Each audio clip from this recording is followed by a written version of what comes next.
Perak தலுக்கின்தானில் 3 வயது சிறுமி ஒருவர் குளத்தில் மூழ்கி உயிரிழந்துள்ளார்.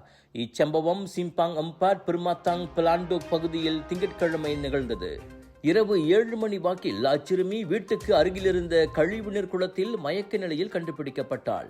பின்னர் அவசர சிகிச்சைக்காக மருத்துவமனைக்கு கொண்டு செல்லப்பட்ட நிலையில் அவள் ஏற்கனவே உயிரிழந்து விட்டதாக மருத்துவர்கள் அறிவித்தனர்.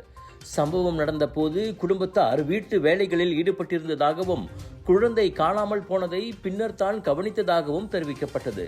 தொடக்க கட்ட விசாரணையில் குற்ற அம்சங்கள் எதுவும் இல்லை என போலீசார் தெரிவித்துள்ளனர். அந்த குளத்தில் தடுப்புச் சுவர் உள்ளிட்ட முறையான பாதுகாப்பு ஏற்பாடுகள் இல்லாததும் கண்டறியப்பட்டுள்ளது.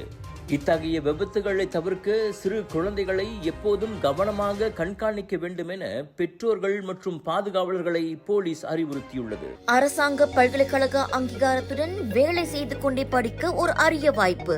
வத்திகா ரிசோர்சஸ் ஏற்பாட்டில் professional bachelor in business management மற்றும் professional diploma in technology management கல்வி வாய்ப்பு. திறனை மேம்படுத்தி வாழ்க்கையில் முன்னேற உடனே தொடர்பு கொள்ளுங்கள். விலையோ மலிவு, செலவோ குறைவு, தரமோ உயர்வு, மனமோ நிறைவு. மக்களின் தேர்வு என்ரிகோஸ் முழு ஆடை சத்துள்ள பால்மாவு.